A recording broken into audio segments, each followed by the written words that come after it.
diciembre del 2001, uno de los lugares más golpeados en todos sentidos fue Rosario, en cantidad de muertos por la represión del Estado, en cantidad de conflictos que tenían que ver con la situación social.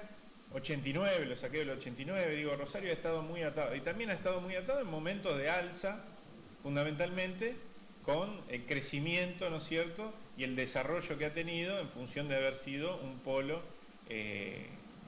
si no un polo productivo, porque por el perfil de Rosario y las decisiones de este gobierno municipal no se ha avanzado muchísimo en lo que tiene que ver con lo productivo, pero al menos se quedó con algo de los dividendos de lo que tiene que ver con el modelo agroexportador, ¿no es cierto?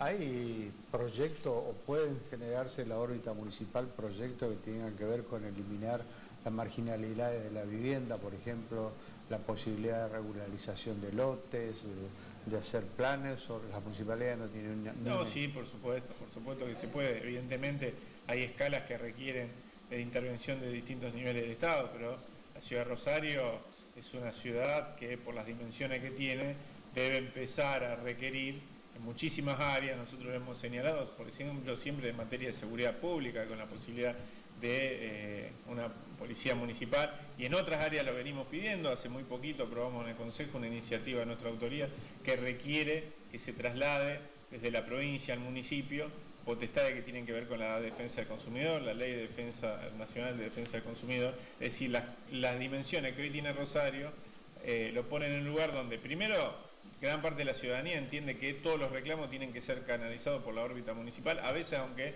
no tengan incumbencia, pero eso obliga a las autoridades locales a pedir esas incumbencias, pedir el traslado de esas potestades por parte del Estado provincial fundamentalmente, pero en esa discusión de incumbencia, de competencia, también una discusión de recursos. Lo que sucede es que desde que tenemos un mismo signo político en la ciudad y en la provincia, aquellos viejos reclamos autonomistas que tenía el Frente Progresista o que sostuvo durante mucho tiempo, quedaron en el tintero, ¿no? Aquí no hablamos, nosotros en general no hablamos de autonomía, digo, tenemos que discutir para qué en la autonomía y con qué recursos.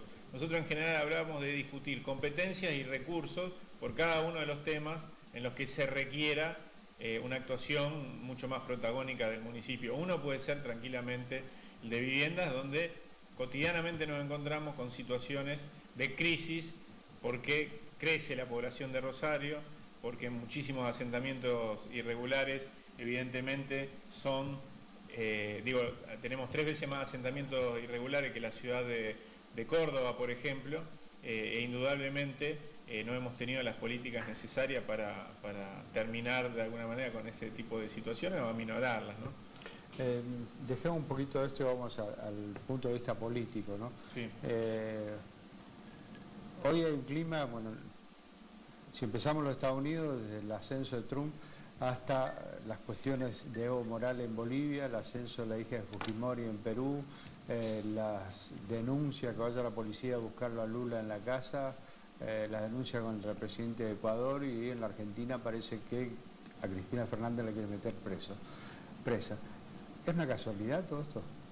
No, bueno, hay sectores del poder económico concentrado que conspiran ahora y han conspirado durante décadas, ¿no es cierto? Dentro de poco vamos a encontrarnos conmemorando 40 años de la última dictadura, del inicio de la última dictadura cívico-militar en la Argentina.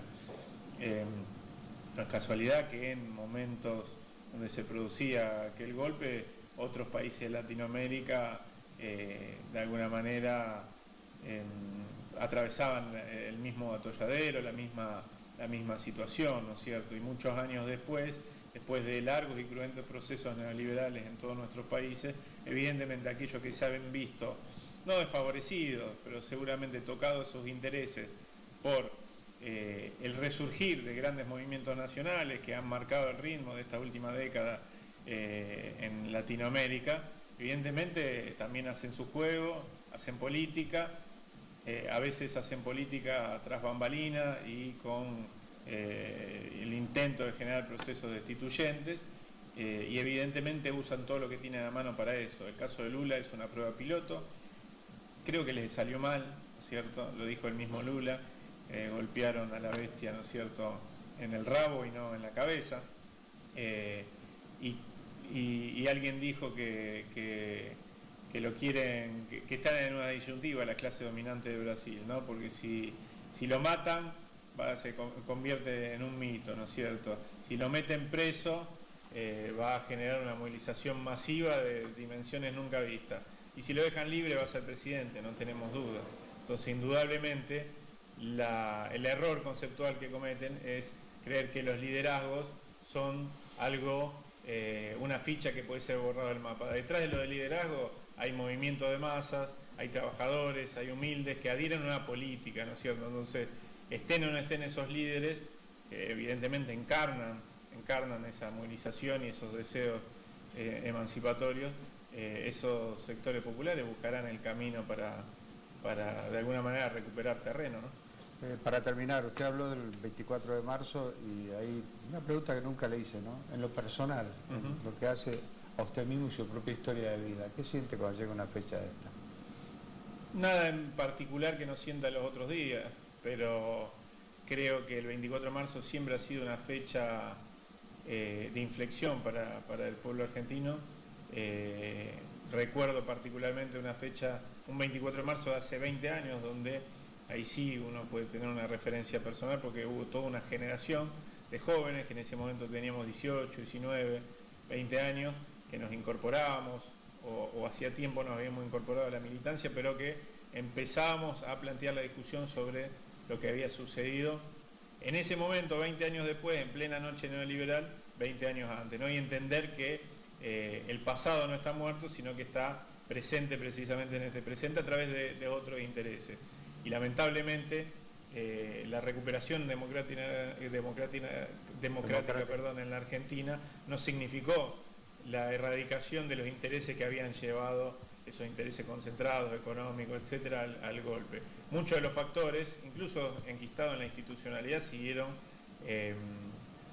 operando, ¿no? Y si hay algo bueno que tuvo este proceso de los últimos 13 años, a partir de la presidencia de Néstor Kirchner, es que se pudo avanzar de alguna manera sobre algunos de esos factores, por lo menos en el Estado, ¿no? Aún falta muchísimo que discutir y evidentemente muchos de estos sectores se han visto envalentonados de nuevo porque han recuperado el control del Estado. Hablo de los intereses económicos que ayer dieron el golpe y que hoy, por vía democrática, han llegado a un gobierno, han llegado a imponer un gobierno donde, por una vez más en la historia, los ministros terminan siendo jefes del presidente de la Nación. Los ministros de este gobierno, Aranguren, todos los CEOs de la JP Morgan, de Shell, de las distintas empresas, paradójicamente son jefes del presidente de la Nación, ¿no? Exacto. Muchas gracias por la visita. Y antes de la pausa le dejo dos cosas para la reflexión, ¿no? En Nicaragua, después de la revolución sandinista, que duró mucho tiempo, ganó Violeta Chamorro, que era de la derecha, digamos. Después vino todo un proceso. Y también el Congreso de la Nación está tratando las leyes que un juez de Nueva York le está pidiendo al Congreso argentino, ¿no? Para pensar, para bien o para mal, usted según el punto de vista. Vamos a la pausa, después tenemos más invitados.